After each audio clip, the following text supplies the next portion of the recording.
Welcome to the Daily HiFi podcast. We do this every Monday, 4 p.m. Pacific time, 7 p.m. Eastern, I suppose. All right. With me, we've got Joe and Tell. We've got Youthman, and we've also got Youthman Smells Funny. What's up, AKA Aaron. And special guest, Elon Osborne. What's going on, fellas? What's happening, guys? Yo. Hey. What's up?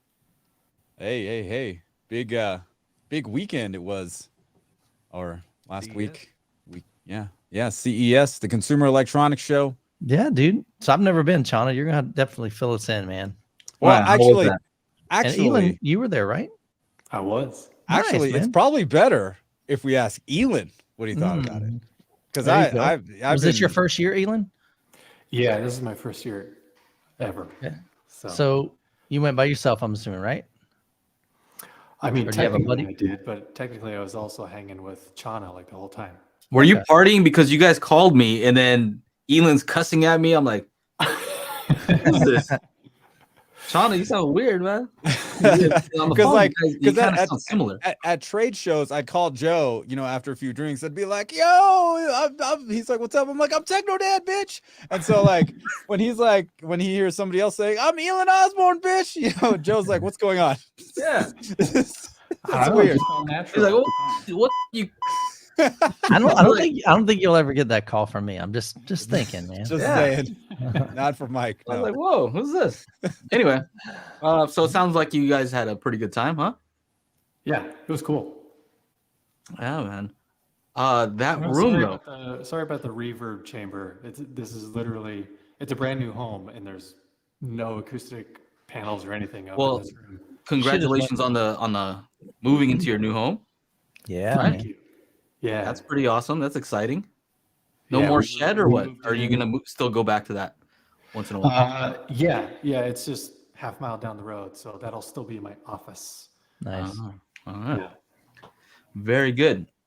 So that room needs some active room treatment. You know what I mean? That room needs a pillow on each surface. I mean, I'm using my boom mic, so it's supposed to be cutting out. See if you can get the boom mic here. That thing put like that next to your really nose close, right like now. literally. Yeah. Honestly, that's a lot. Yeah, better. yeah. We need that close because it sounds Can you bring it? pretty rough. Can you Yeah, bring it I can closer? adjust it. Oh, hey, look, hey, Reverend Slim is already trying. Look at him. Sounds like he's an aromatic. Hate. The hate is real. What a hater. Yeah. So I think the thing that I'm excited to talk about, at least, is I can finally talk about Dirac active room treatment Oh, yeah. because I've been under NDA for the past year testing this stuff and not being able to say anything, even though everybody already kind of like knew a lot about it. Oh my goodness. Yeah. So finally, yeah, you can ask me anything when it comes to that, and I'm sure some of you guys are out there wondering. Yeah. I was Elon and I were trying to go get a demo. And We could never find them. Yeah. And nobody wanted to tell us where they're at. Weird. They're like, oh, it's in the Venetian. Okay, cool. That was a Oh, secret. Let me start at the basement and then search for that. That's kind of like what we did. We went from floor to floor to floor to floor to floor. Never found it. it's like those hotels are like cities. Yeah. Yeah. Oh, yeah. They're like mini cities. You can't just say I'm at the Venetian. Okay, That's crazy. where? Yeah, and I mean, the Venetian has that little river. We can get a little gondola. A guy can sing to you and whatever. So it wasn't at the last place we were at, Chana. No, I mean the audio. Those there were usually 4 floors, right? 34 to 36 or 35 to 37 or something like that. And each suite would have like some audio company. There was nothing like that. Mhm. It was all done. Like it was just all. You need to know exactly which suite they were in, otherwise. So how about doesn't CES have a Yeah, they weren't in there, dude. Exhibitors. List of exhibitors. Oro 3D was not there, even though they were there. Nakamichi was offsite. Focal, their stuff didn't get there in time, Yeah. so their equipment was just stuck somewhere. And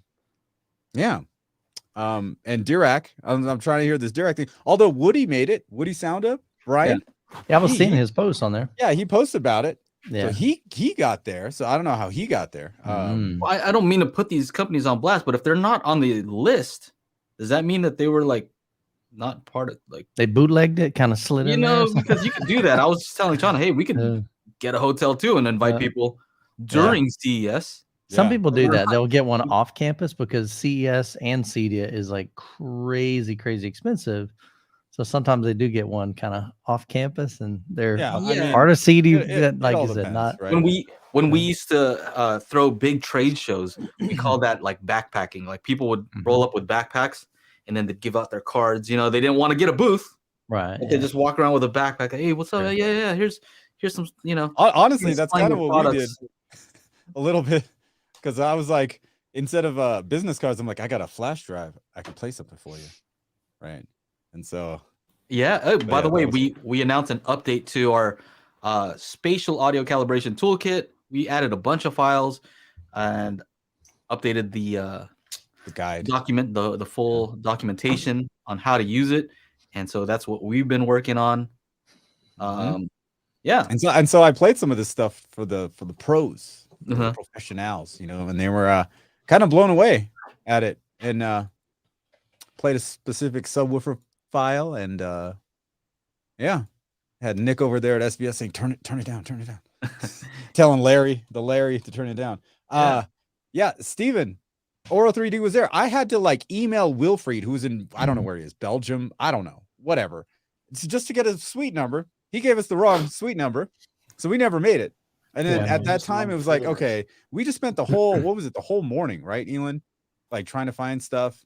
Yeah, and it was just at least an hour and a half, possibly even 2 hours.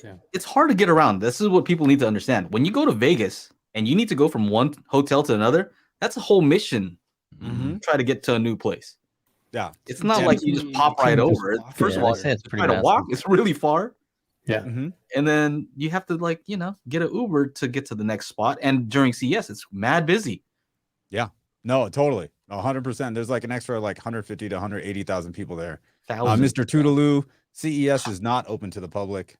It's gotten a little bit easier for us content creators to get there, because before pandemic, you needed to get in with your YouTube channel, you need 1 million subscribers.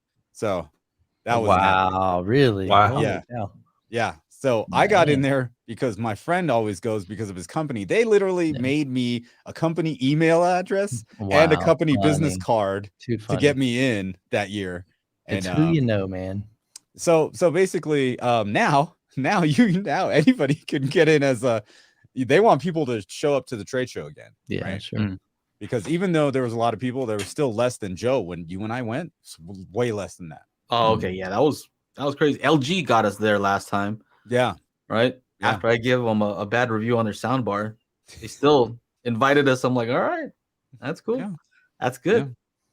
Yeah. So yeah, what did you guys see there? Anything interesting that you want to talk about? I know that these guys want to talk about, or at least I do.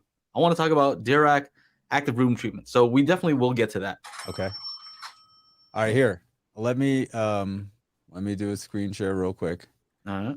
We met this guy. Funny thing about this guy. Soon as I walk in, what did he say, Elon? That was the best. Do you remember? Oh, just the fact that what is it, like the famous techno dad? Yeah, he's like, hey, look, it's the world famous techno dad. This is the CEO of Nakamichi. They were off campus at the Bellagio, and they have introduced something really special called the Dragon. Right? That's not the real Dragon, though. Dragon's a tape deck. No, what their whole philosophy for it is that their tape deck was like, the tape deck to have, right? Okay.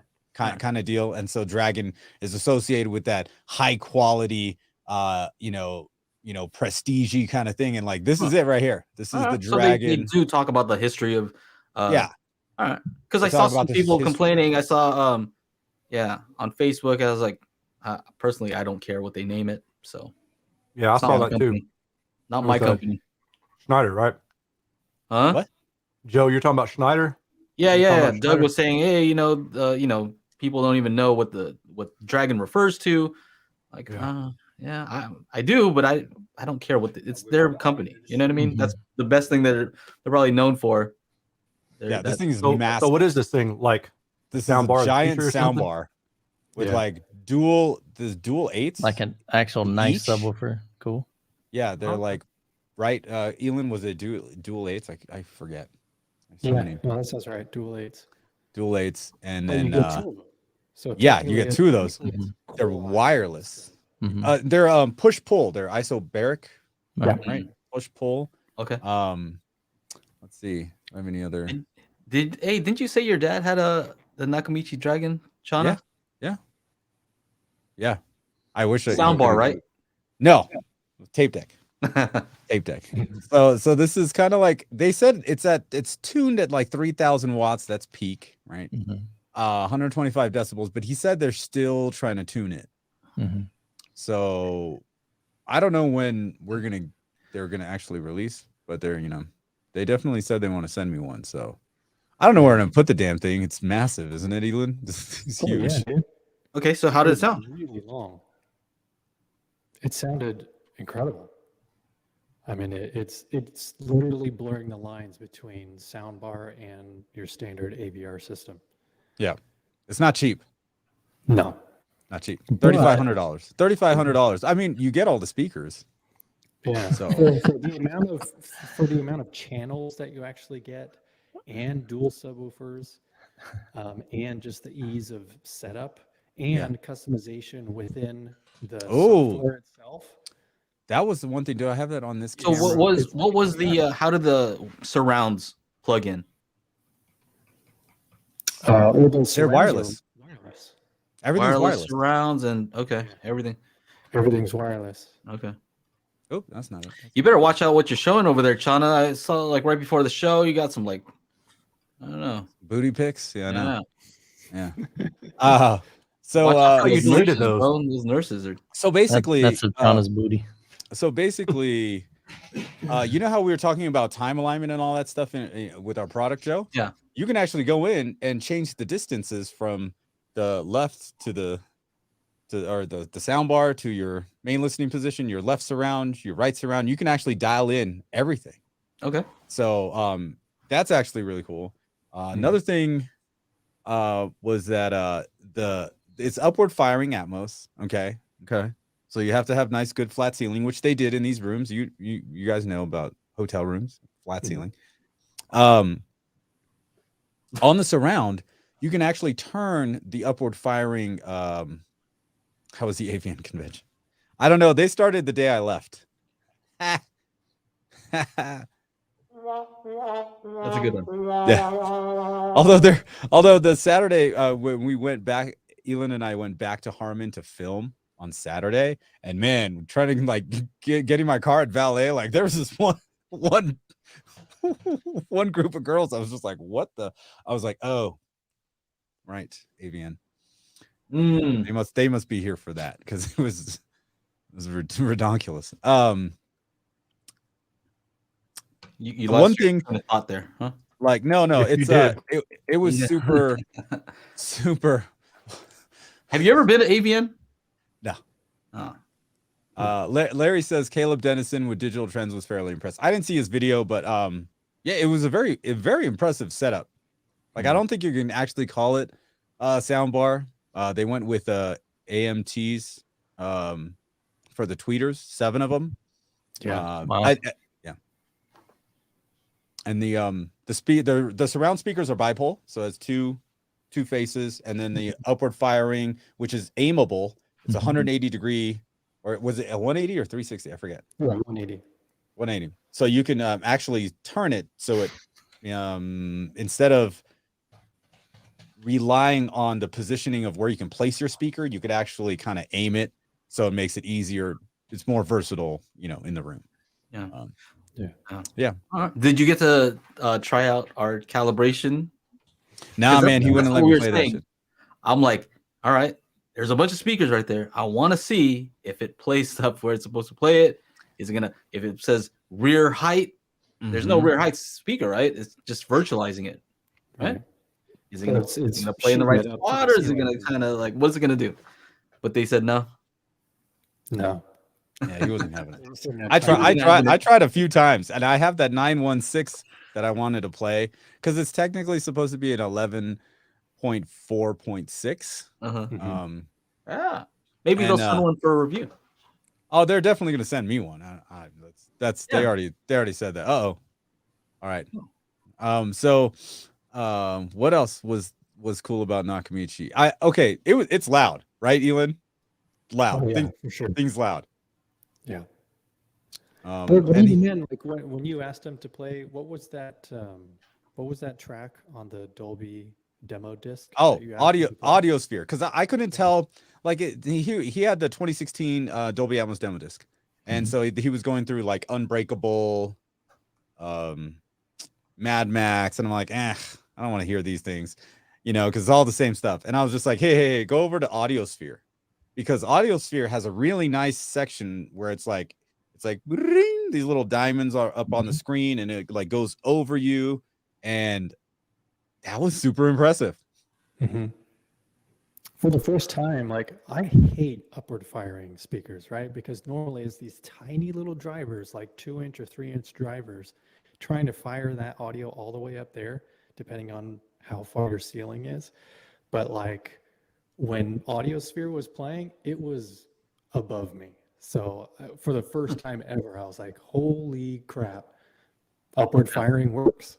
They're saying your mic is a little bit low, so if you can bump it up, they said like 6 dB. Only our chat would be like 6 dB. That's very specific. Don't turn it up. 6 dB. That's about right. Thanks, Junior OG. Yeah. Oh, there we go. Because it sounds like it's trying to compensate by boosting it a lot. You know what I mean? Does he have that? Do you have that one setting turned on, Elon? The auto? I believe he does, and it's probably just the input gain is probably too low, and it's trying really hard to auto, but all of a sudden it's there you go. Give that the 6 dB room curve, please. Hilarious. What are we showing here? Just this is what the two subwoofers look like. They're actually pretty small, so you can see it right here. Where is this?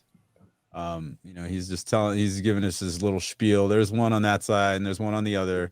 And you don't have to have them up front. You can have them in whichever corner of the room you want. Overall, I thought it was a fantastic sounding system. They have like they have like 6 or 8 drivers in the front. And when you want to do 2-channel, it splits it in half. And so one whole, like the left whole side is the left, the right whole side is the right. And then it'll do like all channel stereo, which was like. Did they say whether they're doing like beamforming or what are they doing with all the drivers in that soundbar? They didn't say how it worked or what? I mean, no. It's supposed to be like, I think 2 drivers per channel kind of thing. And they have 6 upward firings. So they have 2 on the left in the front, 2 on the right in the front, and then 1 in each surround.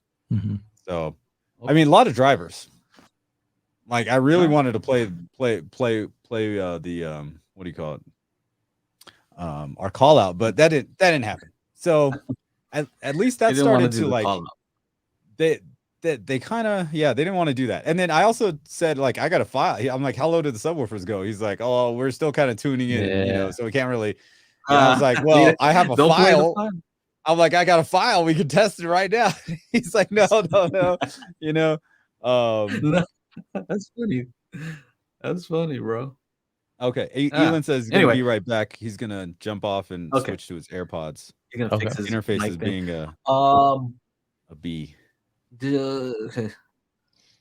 So what else? What else did you see there, Chana, that you audio related? So Friday there was this debacle day where we couldn't get to Oro, we couldn't get to this, we just wasted a bunch of time, but we were able to arrive at Harman. Dun, dun, dun, dun. Right? Harman. Fantastic. JBL, we had some demos. We had a JBL synthesis demo.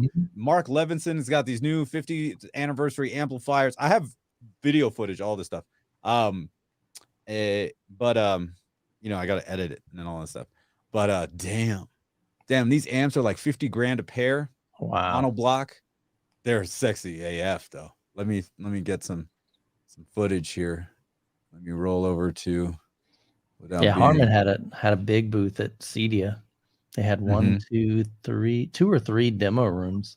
Yeah, they had like 5 demo rooms, like with all their products, in a row. Let's see. Oh, here we go.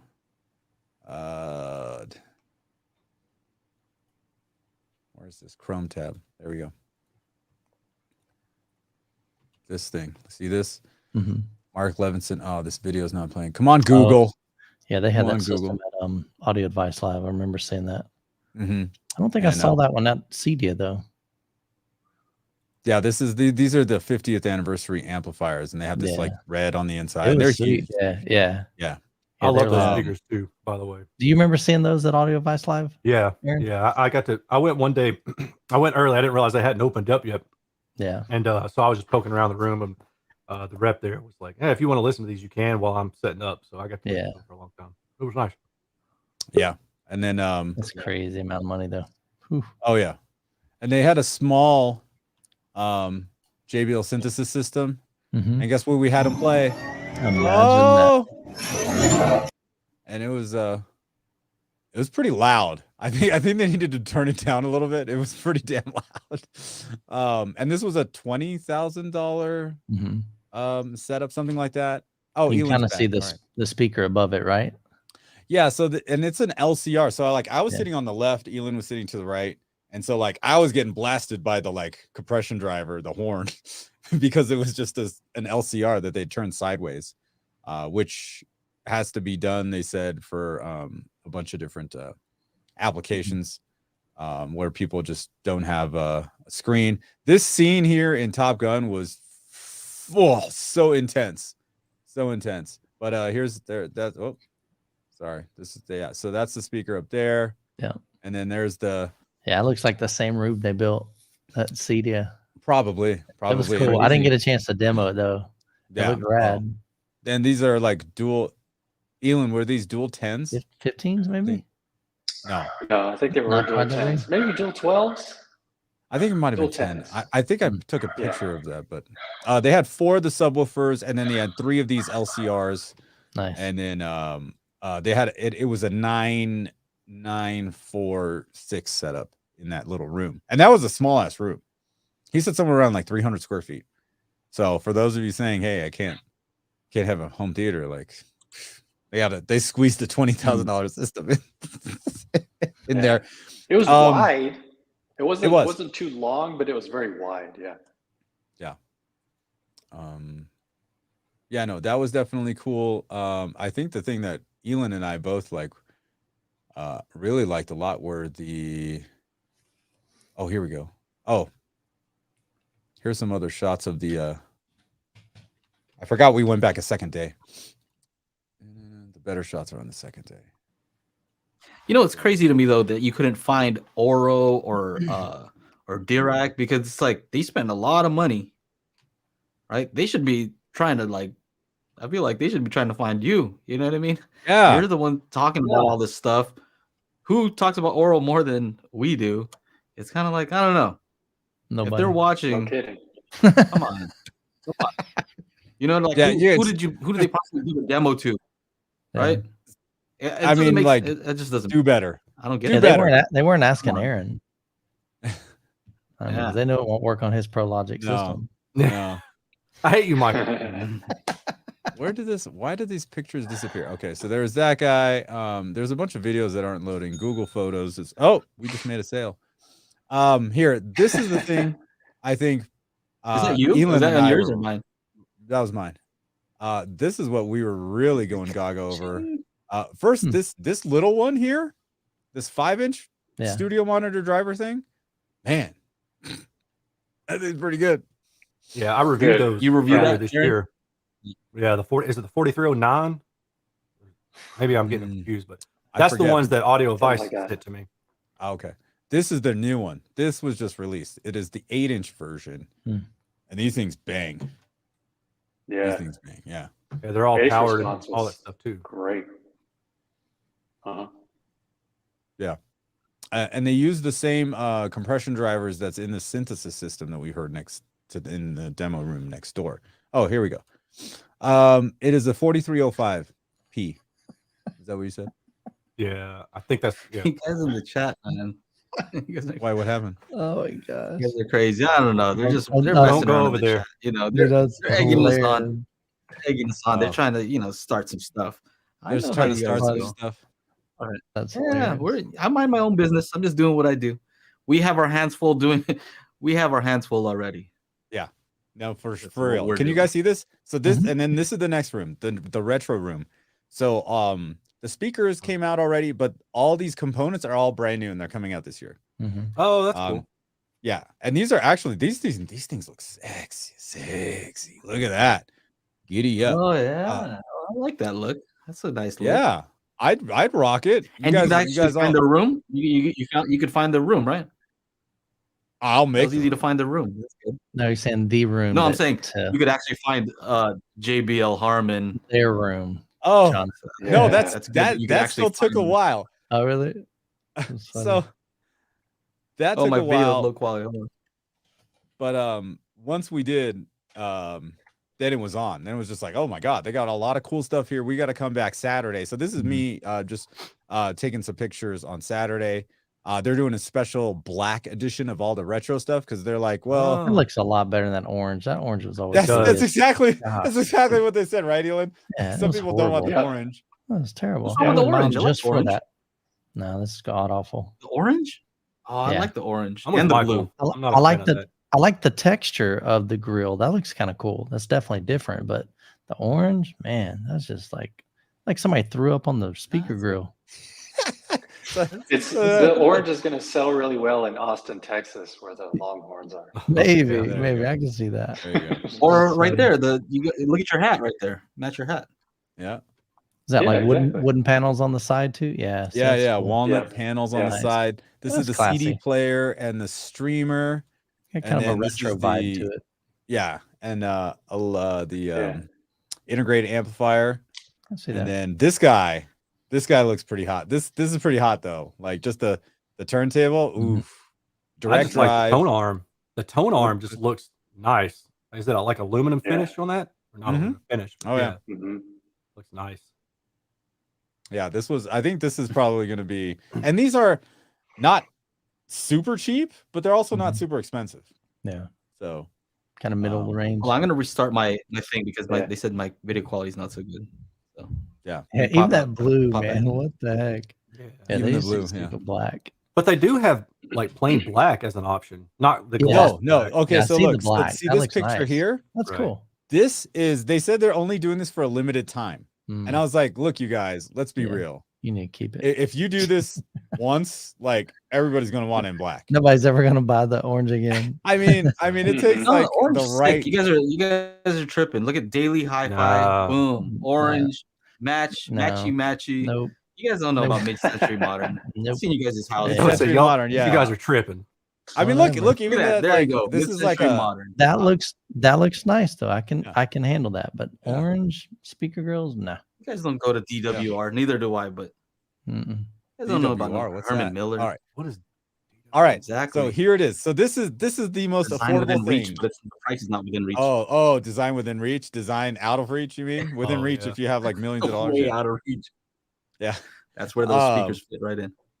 So this in the middle here is JBL's turntable, $400. So this is just like newest, cheapest thing, fully wireless except for power. So wireless Bluetooth transmission to whatever. They plugged it into these weirdo RGB speakers. But you can Bluetooth it to some headphones. So if you have something in a corner somewhere, you have some Bluetooth headphones, you can play your record in the corner and then go walk around and do whatever you need to do, listening to the record. Kind of cool. But I think that's probably their easiest. Here's Elon helping me film some footage. And that's pretty much like what Harman was. Of course, I'm gonna make videos about all this nonsense, but yeah. Oh, you guys with the jokes. You guys got jokes over here, huh? What is it? They're joking about. Aren't you glad they went with a different Oh color? my gosh. Hey, according to Eminem, you can rhyme orange with porridge. I don't know if you guys remember that interview, but I was like, that's a stretch. Yeah, hey, man, porridge. he's still a lyrical genius, man. You are. Not me. Yeah, dude, you were wearing the beanie last week. Slim Black Shady, is the new man. orange. You guys get that? You guys ever watch Orange that is show? New Black. That show. Yeah. Oh, yeah. Here. Hey, I got to see Paula Abdul over at the Straight Up Showstoppers. Straight up. Now tell me. Oh yeah, I got the invitation on that. Oh my gosh. There she is. Oh she's got a new product called Idle Eyes, and it's like sunglasses that have speakers in them, so you can walk around and listen to your music. No, it's her music is what you get to listen to. It just plays. Let's hope constantly. not. Let's hope not. She walked by. I was like, oh my god, is that Paula Abdul? She turns and smiles. I was like, oh hi. Yeah, that's. Oh yeah, let's then regular stuff like ran into Brian Tong, ran into Be the Installer. The coolest thing I saw at CES has to be this Optimus Prime that can actually transform, because the robotics was huge, right? So for you guys that haven't seen it, I am Optimus Prime. I think it. I am Optimus Prime. I am the leader of the Autobots. Yeah. Is it remote controlled too? Yeah, like you can do full on remote control with your phone and like drive the little car around. And I saw a YouTube video not too long ago that had something similar like that. It was actually a pretty big unit, kind of expensive, but definitely got a cool nostalgic flavor to it. But it transforms and goes up. And you can walk him, and he can go into combat mode. And cool. Yeah. The like trailer links up, and you can drive them both around. Yeah, that's slick, dude. Yeah, I grew up with the Transformers, man. Posted a whole bunch of his stuff on his Instagram. So if you guys follow and want to see more of all that stuff. Well, the thing that I posted from CES is the handy. Easy. That sounds weird. No, it's exactly what you think it is too. No, it's exactly whatever you think it is. It's that. Yeah. Because they had a little corner too. There was a little adult themed corner back in the very, very back of, what was it, the West Wing or the West Hall? Yeah. I hope they were not giving demonstrations. Kind of. I mean, AVN was in town. It depends on for the right price. China's like, can I sign up for a sample? Did you get to hear the Dolby? I'll just buy one myself. I don't need a used sample of that. The Atmos Maybach Benz. Oh yeah. You didn't hear that? We didn't get a demo in the Benz, the Atmos demo in the Benz. But I did take a shot of it. Like the entire dashboard is a screen, and it's got like Netflix in the middle. And I'm like, is this an autonomous driving thing? Because we're just gonna crash into shit. I don't know. If all the publications are highlighting this handy thing, I don't feel so bad about not being at CES. If that's like the highlight, I'm good. I'm okay. I'm glad you guys had fun, but I was hanging out over here. Yeah, no, I mean it was definitely cool. I got to run into Brandon. Brandon Be the Installer. I didn't get to see FOMO. He was like, I guess, passed out already or too drunk or whatever. But they were there earlier. We saw Giles. Oh yeah, Giles. We ran into Giles a couple of times. Jolster G4K, that other YouTuber. But oddly enough, there wasn't a whole lot for audio. We hit up SVS for sure because that's I always gotta hit up SVS and talk to Nick. And they have some cool stuff happening. Some new in-wall subwoofer that's custom install only, so you DIYers can't buy it yet. What are you guys saying that Rob H from AV Rent has one of those? What does he have? Oh, he was talking about the what was it? I like that guy. He's so knowledgeable. You're knowledgeable. That guy seems nice. Yeah, You're not. he's legit. I saw the comment. I'm trying to remember what he was referring to. Yeah, what is he talking about? I hope he's not talking about the handy thing still. No. That was way before that. Way before that. What does he have? I can't remember. Anyway. A lot of the TV stuff, we just kind of barely glanced over it because like, it's kind of the same thing. Same stuff. Yeah. Well, they're getting a little bit brighter, more Ks, right? 8K, 10K, 12K, just more Ks. They add more Ks, they add more brightness. Yeah. But they still don't give us what we want, which is a 12-bit panel. So screw everything else. Oh, and they get larger. Okay. They get larger. All right. So bigger.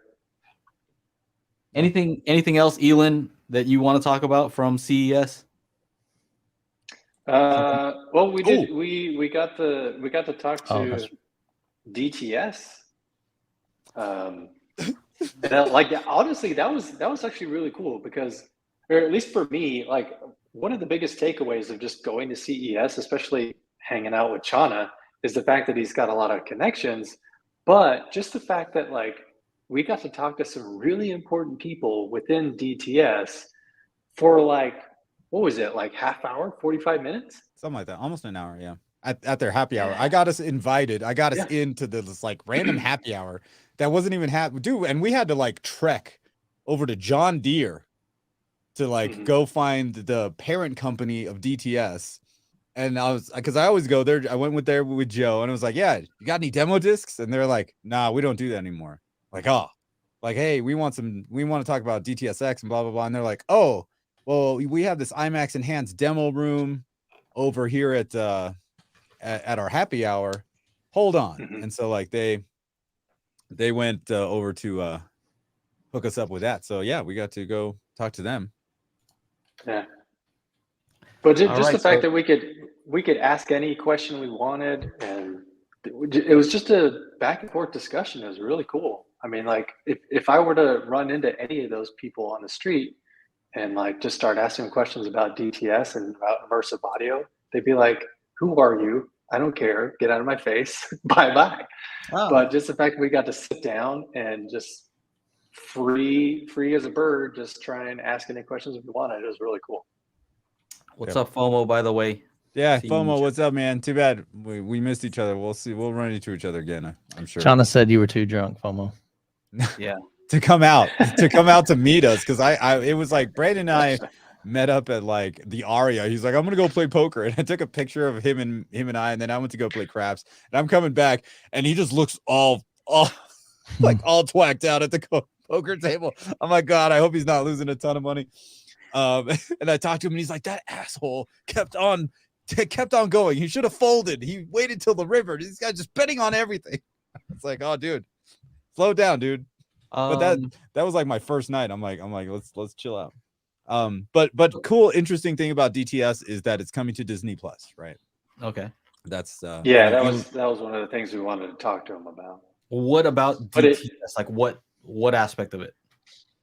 Well, it's still technically. I mean, just like how you have Dolby Atmos lossy going along with Dolby Digital Plus when we're talking about streaming, they're going to have the equivalent.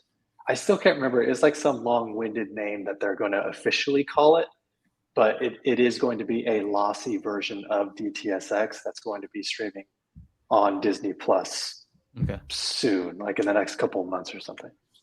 It's interesting because doesn't IMAX Enhanced that play over? It's IMAX, it's like over IMAX DTS? Enhanced via DTSX or something like that. Like I was saying, had that though, right?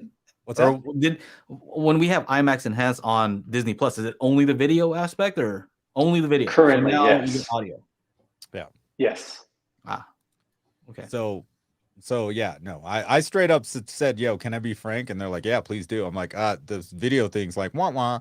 Like, let's get the audio. The IMAX Enhanced audio is the main thing. Every time I hear about IMAX Enhanced video, I always think about Michael's video about the IMAX Enhanced demo disc. They botched that crap out. That was terrible, man.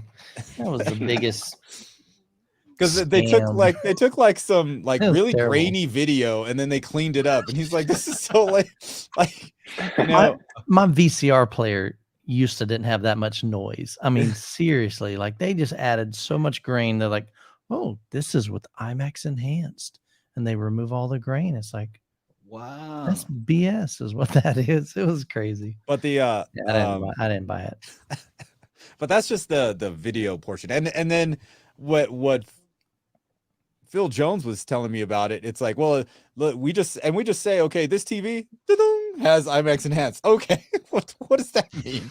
Like, it's just put a sticker on it. It sells exactly. So for me, I told him, I'm like, look, it's all about the audio, you know, and you know, some of the audio demos like Bumblebee and you know, these other things were so good, and I'm like, cool. Bumblebee's coming out IMAX enhanced, Venom's coming out IMAX enhanced. We're getting all these movies in IMAX enhanced, and then 6 years go by and nothing. And I'm like, what's up?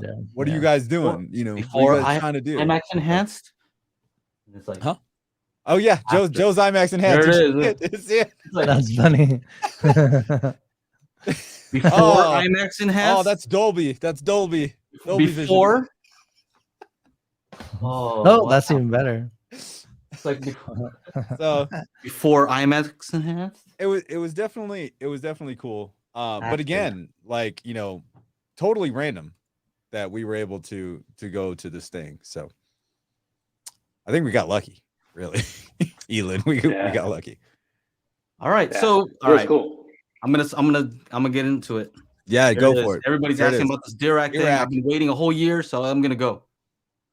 Been waiting a year to talk about this Dirac active room treatment. So I'll answer these questions.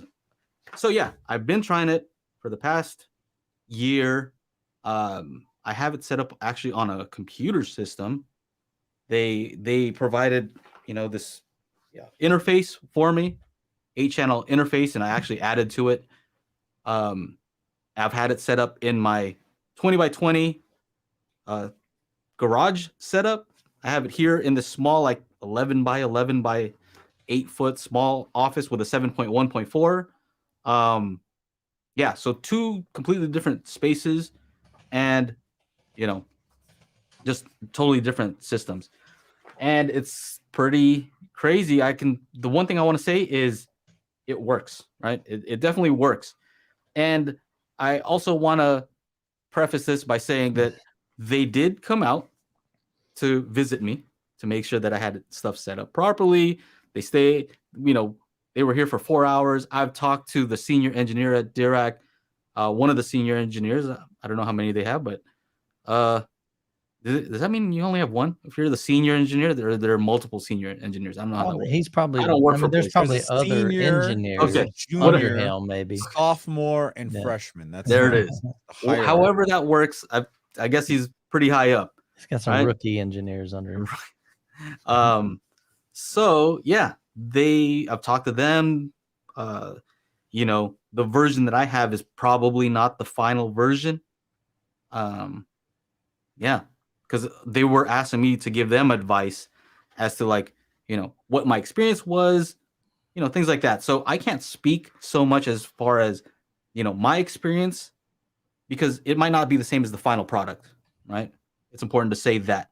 Also, you know, I don't know. I don't want people to think like I'm a little bit salty, but I was trying to pitch them my idea of how I thought, you know, a way to improve room correction. That never happened. Actually, their advice to me was, you know what, why don't you try to do that on your own? And so that's kind of what I'm doing. So I don't want people to, you know, I just want to get that all out there before I give my opinion, because, you know, I'm a human, right? So we all have biases. If I try to get to my room correction, they say no, I'm like, you know, that could affect things, and I'll leave it up to you guys to decide, you know, what you guys think of that. And they were over here, you know, so I'm cool with them. I'm cool with them. So what can I say? What can I say about this? Number one, it works, right? So the idea is that, how do I simplify this? It's not a simple idea. It's a couple things. Think about how base management typically works right now, right? typically whichever speakers can't play a certain frequency, it passes it onto the subwoofers, and the subwoofers take over from there. Now it's like each speaker can support any other speaker, or each, so let's say if you have some floor standers in the front, they're not subwoofers, but they can still support maybe the smaller speakers. So bass management wise, you can basically use any speaker, right? So let's say if you have capable. Yeah, and so Aaron would appreciate this because sometimes you might have a null in the response, and if you have 2 subwoofers, 4 subwoofers, even, you may not be able to fill that null. But if you have all these speakers around you, your chances of being able to fill that are higher, and so it's able to do that. It's able to use any of your speakers to, fill any nulls that you may have in the bass response. So that's kind of crazy. In addition to all that, so that's a special kind of bass management that can use all your speakers. I've actually done this previously using the DDRC-88A, the mini DSP, where I was like, I wonder what happens if I use all the speakers as subs, kind of, right? So that's one aspect. But the other aspect is called active room treatment, meaning they're digitally correcting for early or late reflections, I guess you could say. For Elan's room, basically. Yeah, for Elan's office. and that's amazing that it works. It works. Now, I would say that mostly it's what you would expect. It does best at lower frequencies. So by default, I think they have it set to 150 hertz. So that's higher than most subs are set. And it works. And the interesting thing is that when you take care of the bass, it actually affects a lot of what you perceive in the higher frequencies. So it's not like it's doing. Let me rewind a little bit. They said so Smith says they said in her interview it can go to 300. The version I have, I can go up to any frequency, pretty much. I'm pretty sure I can set it to any frequency I want. Yeah. So basically, you know how noise canceling works on headphones, right? You play like the inverse of what you're hearing, exactly, or what's going on. Exactly. So it plays the inverse sound, and that cancels, right? And now you got noise reduction. So imagine that same exact effect, but for all of your speakers, right? So they're hearing the reflection. They're like, all right, that's an unwanted sound. Mm-hmm. Can we cancel that? And they can mitigate that, or it's kind of crazy because it does work. And the first time I set it up in the theater, it was almost uncomfortable, right? Imagine your room right now. Imagine Elan's room, right? He's used to hearing it a certain way. And all of a sudden you play some music and it sounds as if you have like treatment up. Your brain is like, how is that happening? How does that work? You know what I mean? So it's kind of crazy because it definitely works. My room, the effect that I would say is it sounded like I had treatment up, and the room kind of got smaller, right? Kind of like you can imagine how Aaron, how some people say, hey, you've said it before, I like the early reflection sometimes. It makes the soundstage sound wider. Technically, is that better? I don't know that it's technically better, but a lot of people believe that playback, it's pleasing to have the early reflection. Make it sounds up. Yeah. So it's a good thing for playback. Now, accuracy wise, maybe if you're mastering and mixing and mastering, you don't want that. And that's kind of how it sounded. Like I wasn't hearing the early reflections and late reflections I'm used to hearing.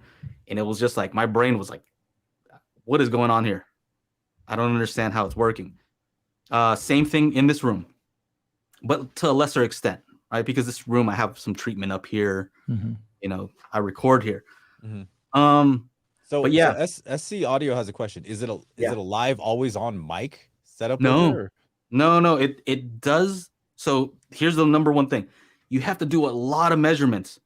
So in my other room here, I have 13 speakers and 3 subs, right? So it has to do the number of measurements it has to do. So if you've ever run Dirac, it does all the speakers and then it does the first one again, right? So that's 17. It needs to do 17 locations, right? So one location does all the speakers. Second location, it does, takes a sweep of all the speakers. It has to do the number of speakers plus one. So you can imagine how many that is, depending on the number of speakers you have. So it has to do, in my case, like 17 locations or something like that. I don't know. I don't remember if it has to do one for each sub or not, but it's a lot of measurements. So it only has to do it once, and then afterwards it's set. What else? I guess any questions about this so far? Because it's a lot. I imagine this going to be years worth of testing this thing, so it's a lot to try to fit in. Is this going to be integrated into Dirac Live, or is this going to be something completely different that you also have to purchase? I think it's additional. So my understanding as of right now, like Storm Audio is the only one that has kind of like, not the license for it, but they're going to have kind of access to it for almost a year before anybody else can actually implement it into their hardware. Correct. Yeah, they're the launch partner. Yeah. So they've kind of got the lockdown for a little while, and so we'll see it in Storm. Then they'll start rolling it out into probably whoever's willing to pay the licensing fee, I imagine. Yeah. Now, one question I have is, I don't think I've asked this of anybody yet, is I'm assuming that it probably won't be backward compatible with like current model. Let's say, for instance, if they don't roll this out until, let's just say 2024, the Marantz models that just came out, Denon models, they're probably not, oh no, they don't even have, well, yeah, they do have Dirac. You can get that. I wonder if they're going to be able to utilize those, or if they've got to have like this new AVR with new hardware to support that software. I think their official answer that I've seen was that it requires more processing power because they use more filters. That's the official answer. Right. My guess would be that it could be backwards compatible because, I'm running it on my, M1 Max computer. Yeah. This will smoke any of those AVRs as far as processing power. And I'll tell you right now, most of the power was in the initial calibration process. So it takes all the measurements, and now it has to crunch all those numbers and figure out what is the crossover for each speaker. Each speaker has its own individual crossover. Yeah. And, they support each. So this speaker can support that speaker at a certain frequency. Yeah. There's a limitation. All these different settings. Cool. And so I think once it's processed, though, I don't see why it couldn't possibly run on, my NAD T778 that only has Dirac Live. Right. I think it's possible. Would it be as high resolution? Maybe not, but I don't know. I can't see why it wouldn't. Yeah. Sure. And I did IT for, 10 years as a business. So I have some idea how software works. And it's not like it's constantly dynamically changing things, right? You set it once and the setting is in that device and it's done. So most of the processing happens prior. Are you Ron Popeeling us right now? Are we at set it and forget it? Is that? Well, it's not. So that's my other thing that I want to say about this. As it stands right now, there's a lot of ways to mess it up. There's a lot of ways to get a bad sound from it, right? Example, if you set the support frequency where the speakers can support one another too high, then you may hear sounds from, let's say I'm playing a sound from the front right. Well, the other speakers are canceling, right? They're supposed to be canceling the reflections, but that could be coming from this speaker back here. If I set it too high, I can start to localize the sound that's supposed to cancel it. So you have to set that kind of low. The other thing is that it does, this is an issue with a lot of automatic corrections, is it's going to try to figure out what the lowest frequency each speaker can play. Okay, so it does that based on the main listening position. But if a speaker's in the corner, okay, you're getting some room gain. All right, so it thinks that that's where how low it can play. Now, keep in mind, it's no longer using your AVR for bass management in the same sense where, okay, I'm setting 80 hertz. Don't play anything below 80 hertz on these speakers. No, it's not doing that because each speaker has its own crossover point. It has its own kind of bass management for each speaker. And so what I found is sometimes it's set on my system, at least, it was set a little too low, right? Where, yeah, it's playing that frequency, but when I turn it up to reference, that speaker can't really play that low, you know? So you hear the speaker distorting a little bit. You're like, I got to move that up manually, right? So that's something that I think that they should look at. And my basic advice was, you know, they should make it magic because my whole thing is magic beans. John, are you sleeping? Magic beans, right? Tired. No, I'm typing on my. I am tired. We've been doing a lot of stuff all day, and then I like another 4. I had to shovel the deck. I had to shovel the car. I'm teasing you, bro. You can sleep. No, I'm my feelings. I'm listening to you, but I'm also answering a comment. That's all good. Yeah. So I guess my advice to them was make it a magic trick, right? My thing is called magical beans. Magic beans is basically most people don't want to know how it works, right? These guys are math guys, and it's amazing that you can make this thing work. It's like mathematically, I'm like, it's crazy. This actually works, right? But for a normal user, they don't want to look at all those settings. It's just way too much and way too easy to mess things up. It's almost like it should be a button on or off. Yeah. And when it's on, like, whoa, that's crazy. Dude, let's call it the magic beans button. Just that's all you need. That's what I told them. And then make an advanced section where you can mess stuff up. But you know, that's on you. Once you go that route, that's on you. And the other thing I would like to say about it is, again, it's amazing that they're able to do this, right? But the question I have is, just because you can do something, should you do it? Yeah, that's a big question. Treat the room. It almost seems like this is an effort to, I mean, definitely to help the guys that don't treat the room, you know, and I think that's a good thing, but it's almost like, is that going to encourage people not to treat their room because they think that they can fix it with their auto correction? Well, I guess what would be wrong if that was possible, right? If you didn't have to have big old room treatments around, to me, that's a good thing, right? That would be a great thing to not have to do that stuff. Especially in like a living room situation where you're like, I get it. I would love to be able to do that in my living room. That's for sure. Now, the question is, should you do it though? Like theoretically, it's a great idea, right? But here's what I found. With great power comes great responsibility. Just because you can, should you? Here's my opinion, okay? My personal opinion, okay, is that it's cool that it works, but it's like my brain doesn't like it.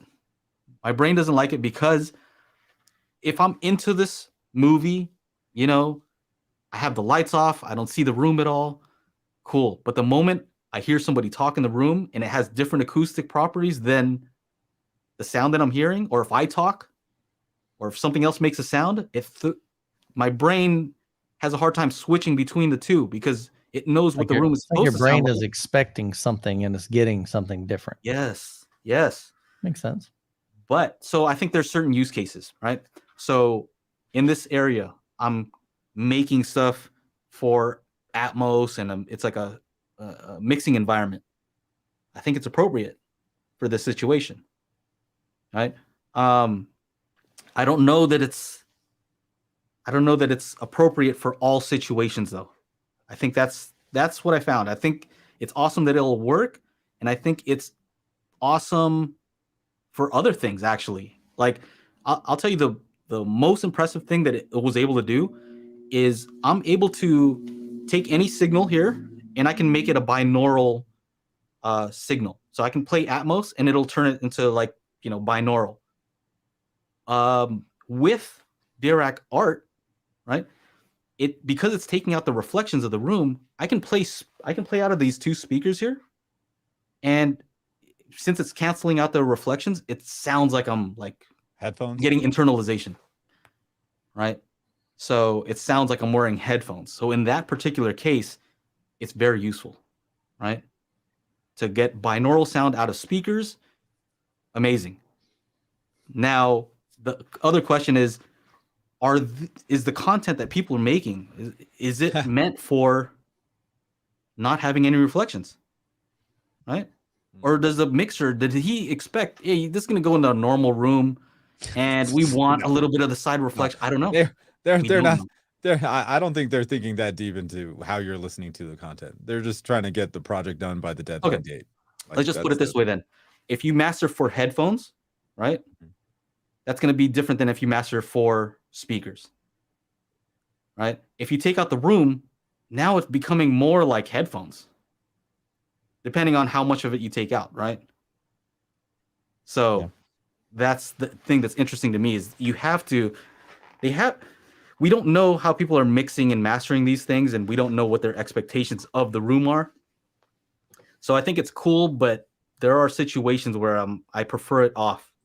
I just prefer hearing some reflections. And so I hope that they make it so it's just a slider, like intensity slider. Dial it in. How much you want to take out. So maybe that'll be a best one. Is there Juan asks if there is a speaker minimum for it to work well?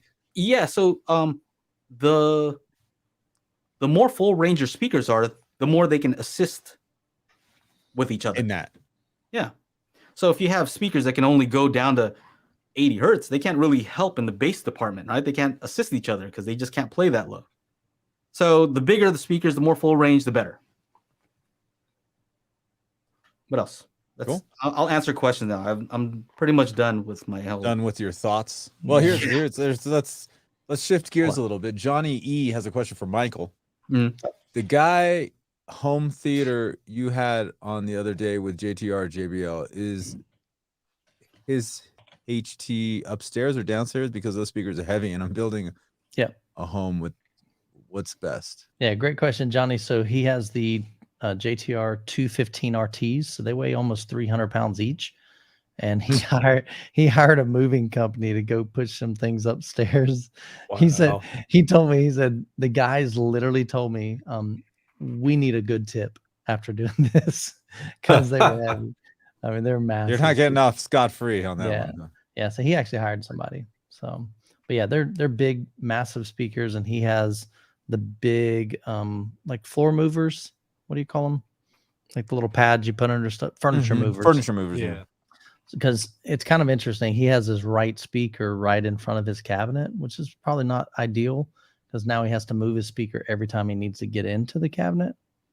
So the one thing I thought about that, I was like, man, he calibrates it. Now he has to move it. So it's going to be a little off, but it's probably not that big of a deal. Still sounded great though, man. He had a killer system. He had JTR, JBL synthesis, surrounds, and Atmos. He had JTR subs up front and Stark audio subs in the back. So now one thing that's interesting, Trinov actually sent out a press release this morning. So they have their own kind of acoustic, whatever you want to call it, optimizer that they just announced. I guess they had announced it at CES. They had a room, looks like 13.16.6 home cinema system set up. Nice. So, Randall, so he says, do you know if there are a lot of patents with the new room correction software? I don't know. I don't look at their patents, but I do know that they had this kind of technology available for car audio for a long time. They had it actually in the Volvo XC40, XC60, I think. Yeah, so it's been around for a while. I don't know what the patents are. Yeah, I don't know. What else? Mike Ortiz says, so will the Dirac live room treatment be like third stage of level of Dirac? So yeah, you have Dirac live, and then you have the 500 hertz cutoff version versus the full range version. You have Dirac live bass control, and yeah, I guess this is the third level, third thing, active room treatment. Now, the thing to me that's kind of interesting is I don't know that you'd need the Dirac live bass control. Bass control with that. It's kind of like it takes that spot.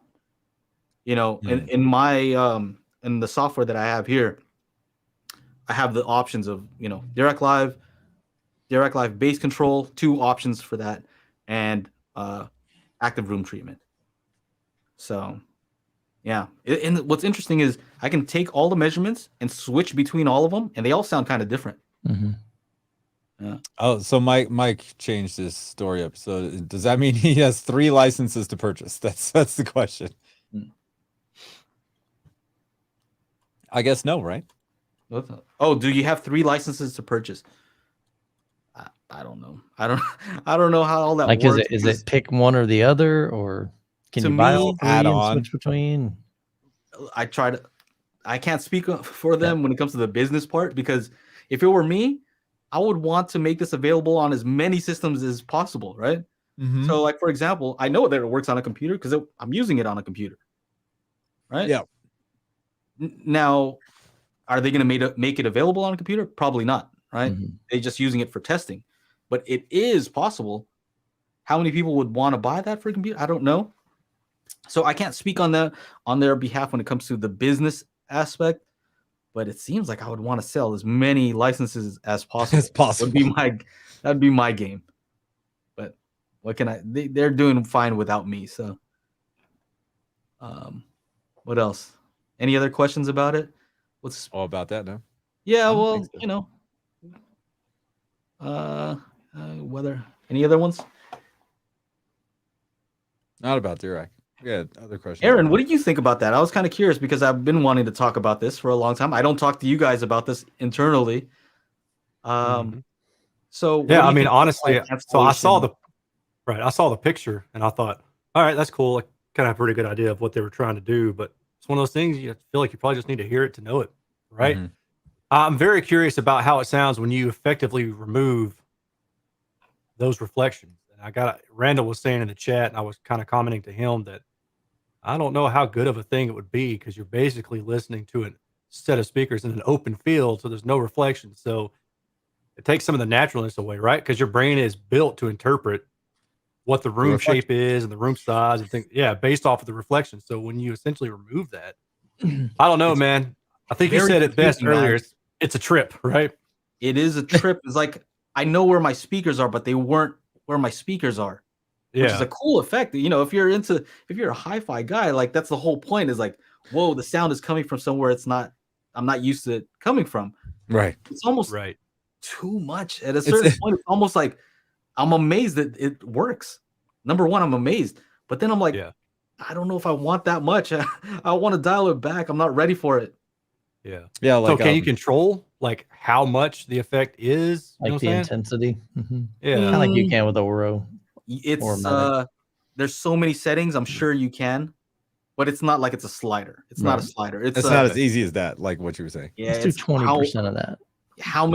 What frequency do you want it to correct up to? And then you go to another speaker. How high do you want these other speakers to support this? It's just like, yeah. I'm telling you, got a pretty early version. So we were talking about something similar in DTS with the DTS people. When they're trying to do all these spatial audio mixes, all of a sudden there's like a snare drum in your height channel, and people are like, "Wait a second, why is that there?" Like that, it's just so confusing to have something if you're like a hi-fi person, like in the regular, left-right stereo field. So I can imagine it's a trip.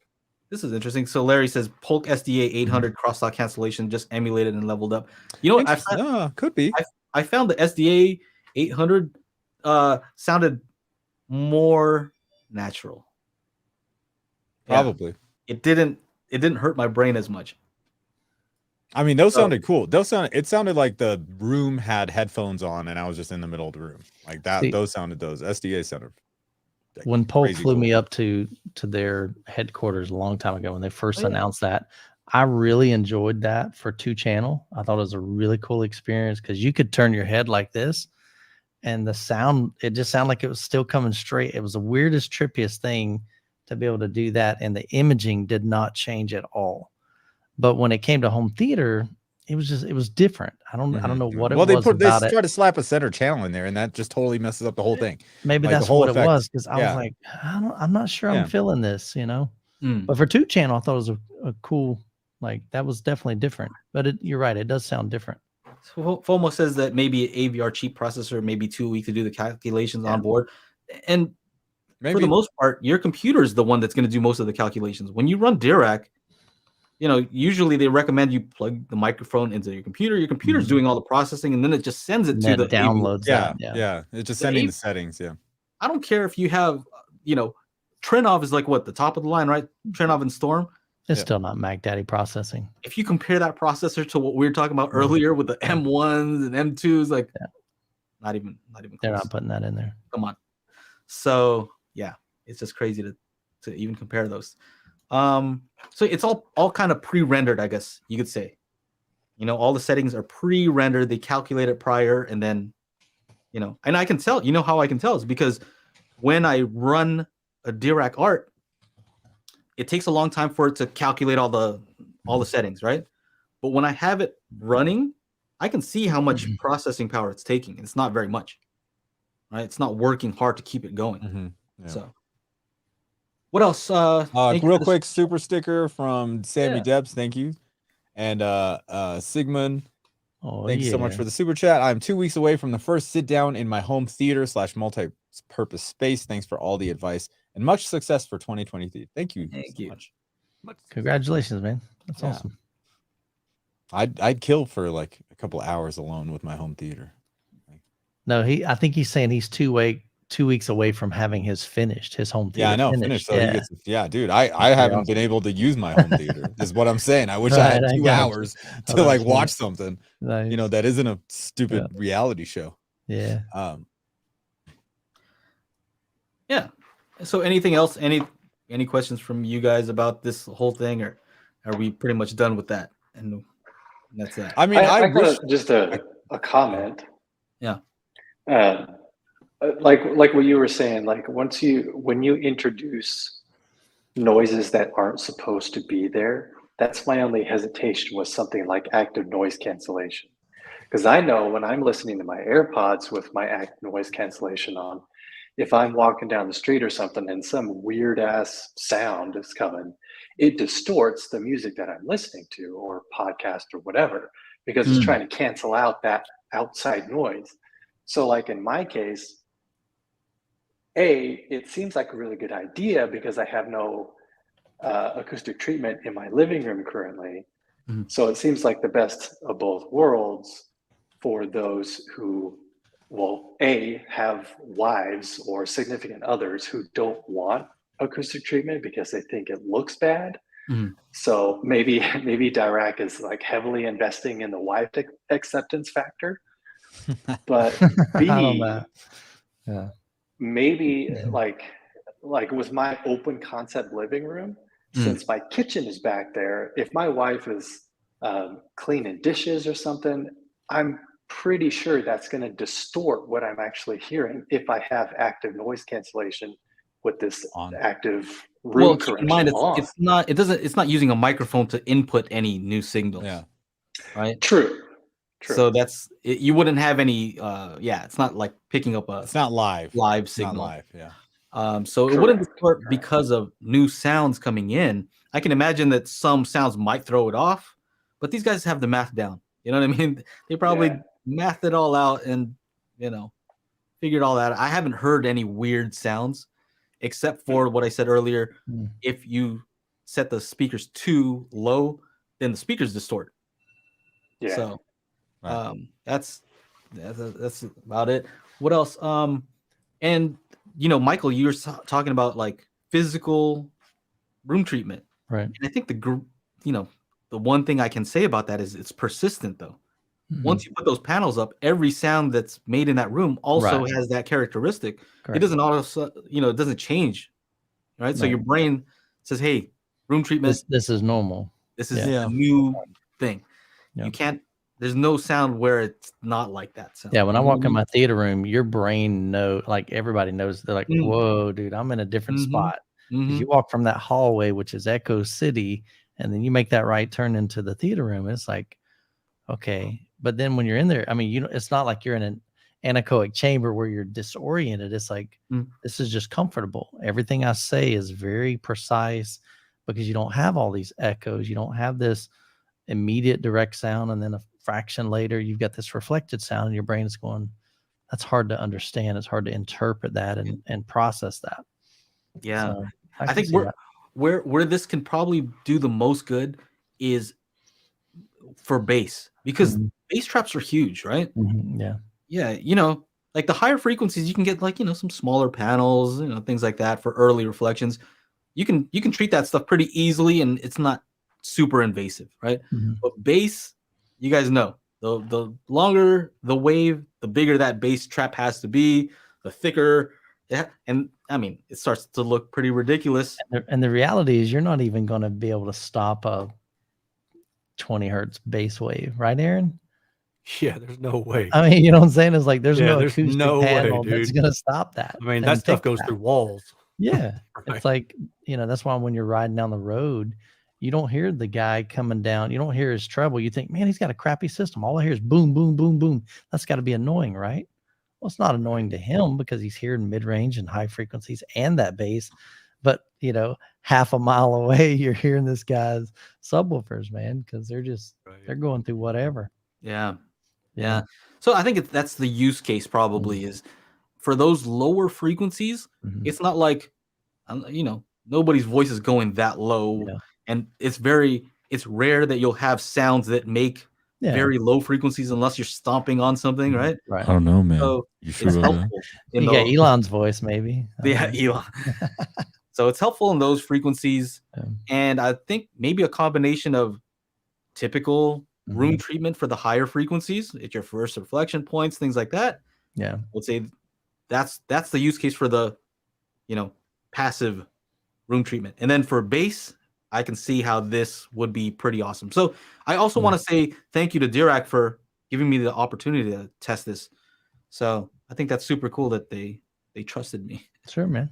To do these tests. And we can vouch we didn't hear anything about it.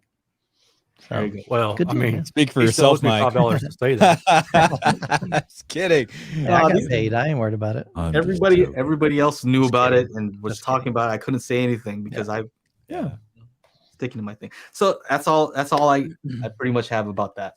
So Sigmund Judge has a good question. He said he's got an LS 12,000 10-foot motorized screen in a multi-purpose space. He said, I can either go dark, like ceiling color, dark on the ceiling, or dark on the wall behind the screen, which would be best. The rest of the room is white gray that adapts well in the dark.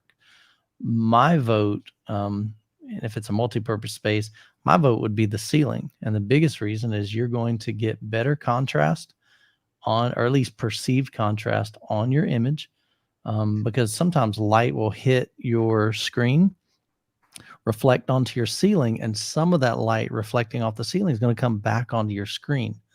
So anything that you can do to get that room itself darker is going to make your image look a lot better. I don't think that you're going to get as much value if you darken the walls behind your screen to prevent reflections that are, like if you've got an acoustic transparent screen, which I'm assuming, you're kind of asking the question, the light that goes through the acoustic transparent screen reflecting back onto the screen. So that would be my vote. If you can do both, I mean, I would do both, but I would treat the ceiling in the room first.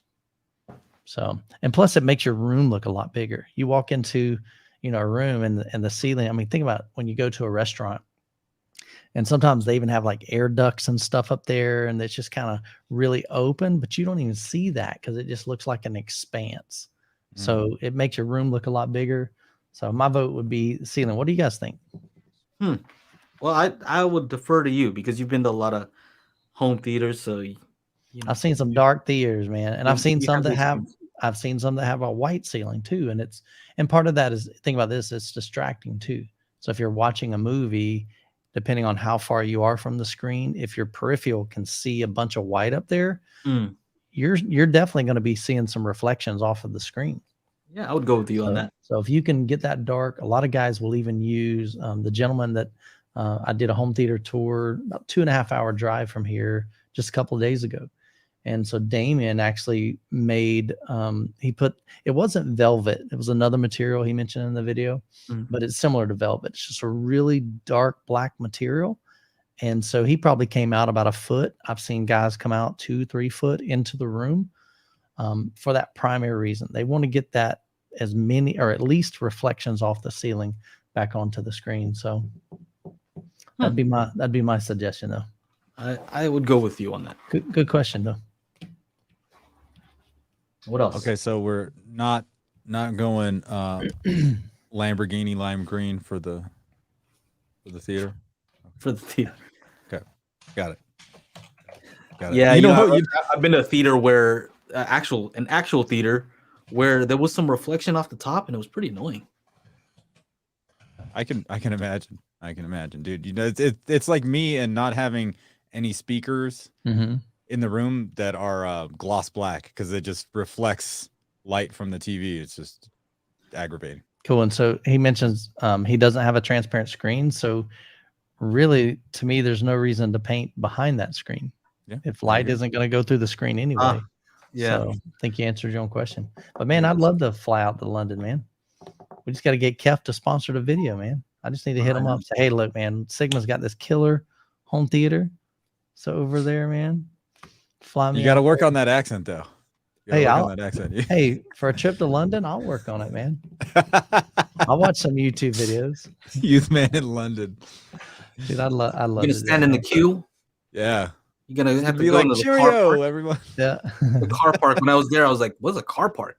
Yeah, I've never been to parking lot. And the WC, the bathroom is the WC, the water closet. You gotta remember when you're asking. That's painted all JBL orange. Hey, by the way, Elon, you have a really good Australian accent.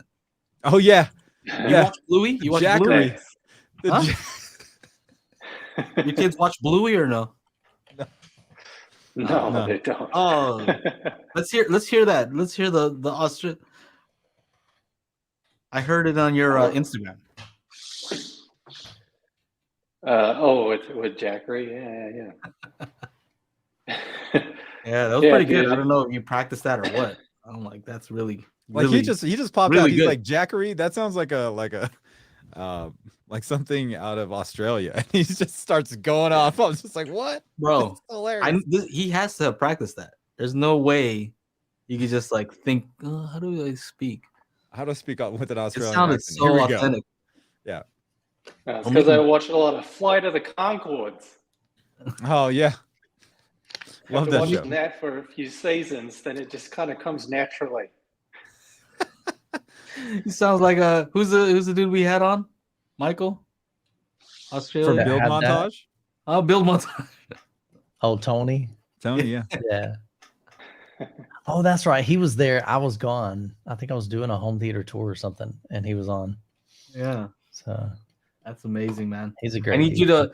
I'm gonna ask you for a favor, like to say some stuff, and I'm gonna record it for my kids. They'll be like, I'll tell you exactly what to say. Okay. They're like, Daddy knows the TV person. Yeah. and I'm serious too.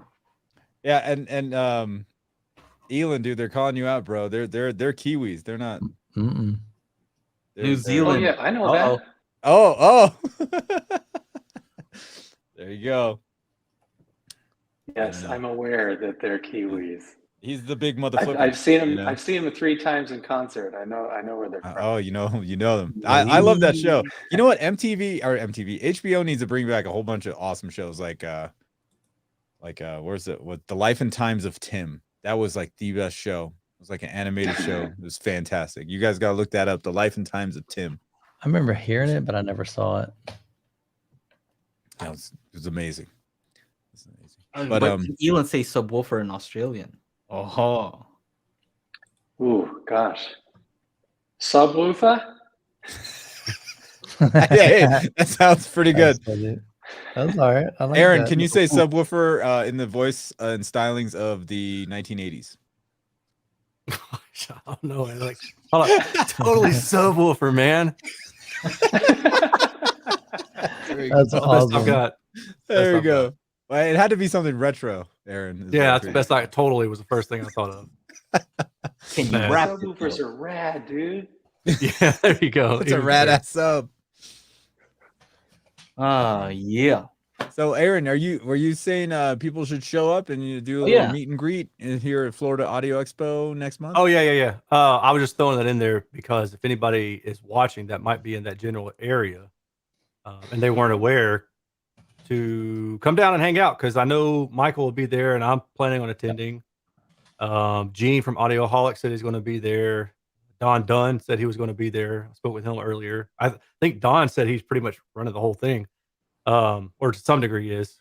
Nice. And I'm sure there will be plenty of others as well. So yeah, if you guys, or if any of y'all are in the area, please come out. I will be there. I'll be there at least one of the days. Usually I try to go, I guess the last year or two I haven't been, but usually I'll try to drop by like one day. And say hey too. If you see us, say hey. Hey. Because it'll be nice to meet people. Yeah. Mike, is Brad going to tag along with you again as your cinematographer? I'll ask him. Yeah, I'll ask him if he wants to go. So bring Ike. Get Ike. He and I are doing a home theater tour at the end of this month out in, where are we flying to? Louisiana. It's a crazy system, dude. It's a about a $500,000 system. It is a Star Wars themed, tricked out like you're in the Death Star. So it's going to be insane. So I'm excited about that. So yeah, Brad's a good dude. Nice. I was just thinking to myself, I'm like, Elon, can you do Darth Vader just from Australia? That's, when you said that was when you said Star Wars, that's the first thing that came to mind. I'm like, can Elon do a Darth Vader voice in an Australian accent? I don't know. Luke, I am your father. That was good, man. There we go. That was really good. Look at this. Crazy, man. When I heard that, I was like, oh man. Sammy, you're awesome, man. Thank you so much. Hey, there's one last question. Let's get to it and then call it a night. I have 4 downward firing subwoofers.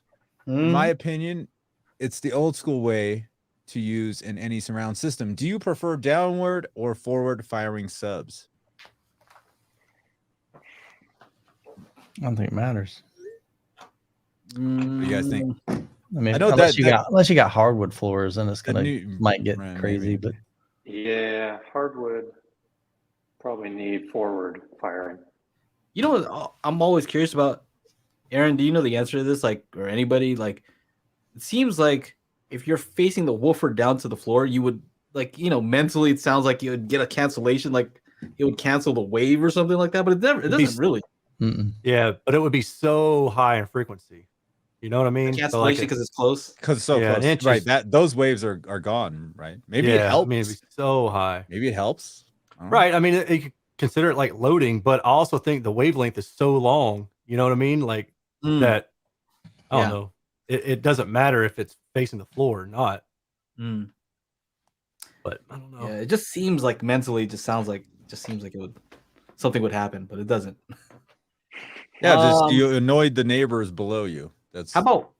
I mean, we talked about the subwoofer walking sometimes. I don't know if one's better than the other. I don't think that would matter too much. The only one that I've seen that walked was Klipsch had a they had 2 models. I guess it was the RT10D and RT12D. So it had 3 drivers, but it was the shape of a triangle. And that Joker would walk like crazy because it didn't have 4 legs, man. It had 3. So it wasn't ideal. Yeah. Look cool, but yeah, I don't think a bottom would cause it to walk.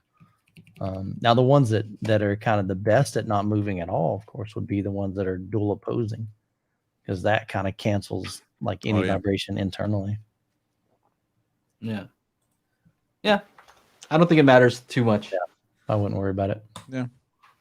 Unless you got some mad excursion, it's like off. And you need some like infinite baffle or something else.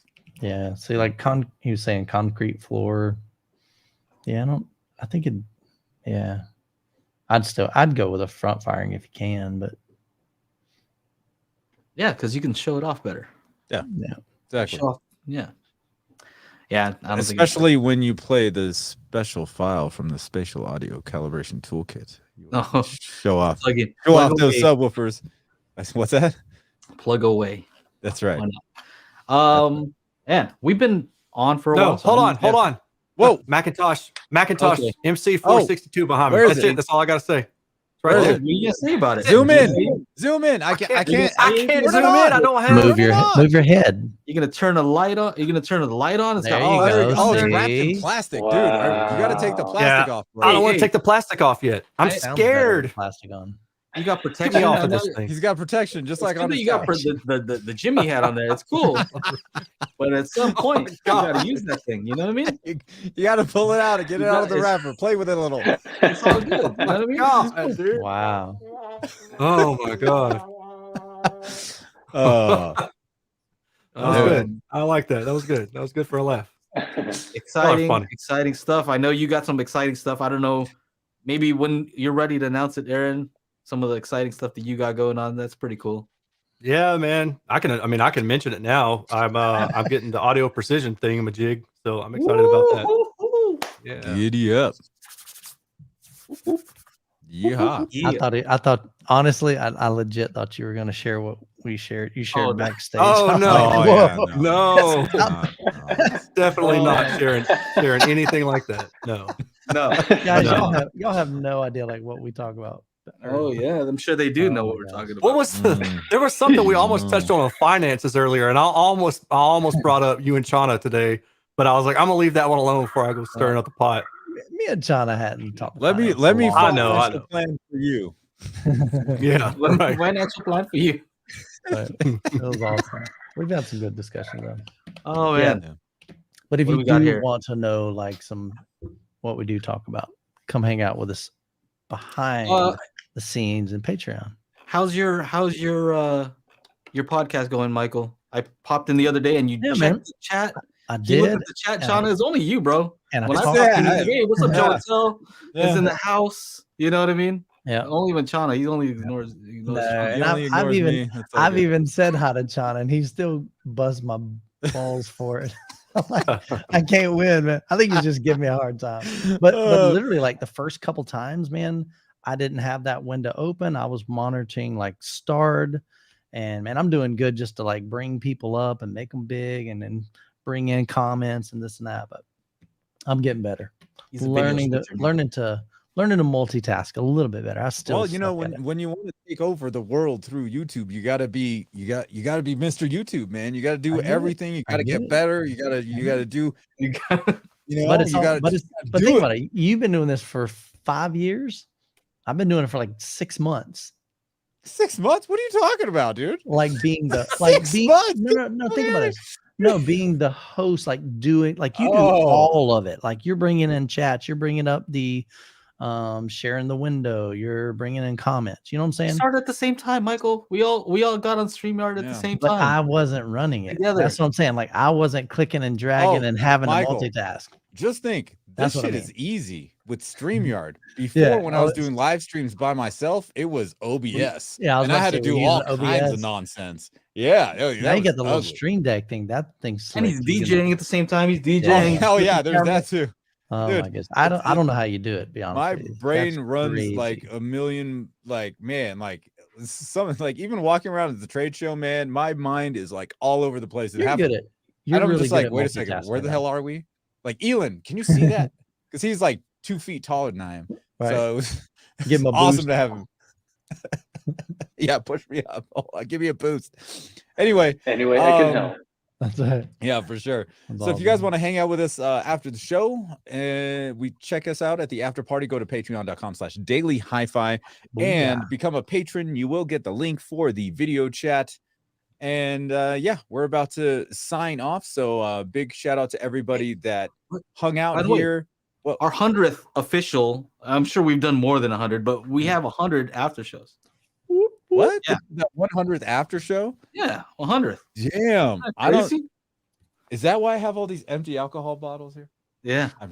Maybe. I think from now on we should call it from this weekend. Forget after show. It's the after party. So I wasn't even here, Mike. How was it from this weekend? I wasn't even here. You amaze me, Shauna. You amaze me. I mean, oh god. So it looks like I just read the report. We're gonna get another foot of snow between now and 11 p.m. So hopefully I can hang out in the after show for a little bit. And also thank you for to Elon for joining us. You're always welcome here. So yeah. Even with the reverb. Even with a reverb. Even with the reverb, yeah. Reverb and all. We know it'll get better. Yeah. We've got you're faith not in you. Dude, you got 10 years to work on that.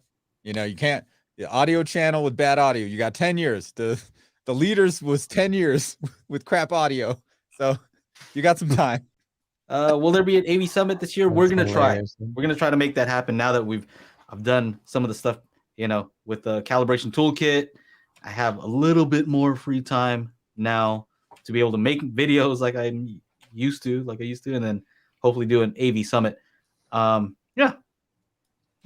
So you guys can pop into the after show, and I'll be there, hanging out for a little bit.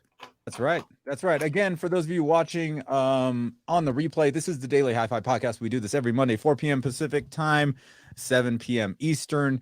If you're new to the channel, make sure you subscribe up and try to come and hang out during the show, ask your questions, and all that fun stuff. On behalf of myself, Michael, Aaron, Joe, and our special guest, Elon Osborne, have a good night.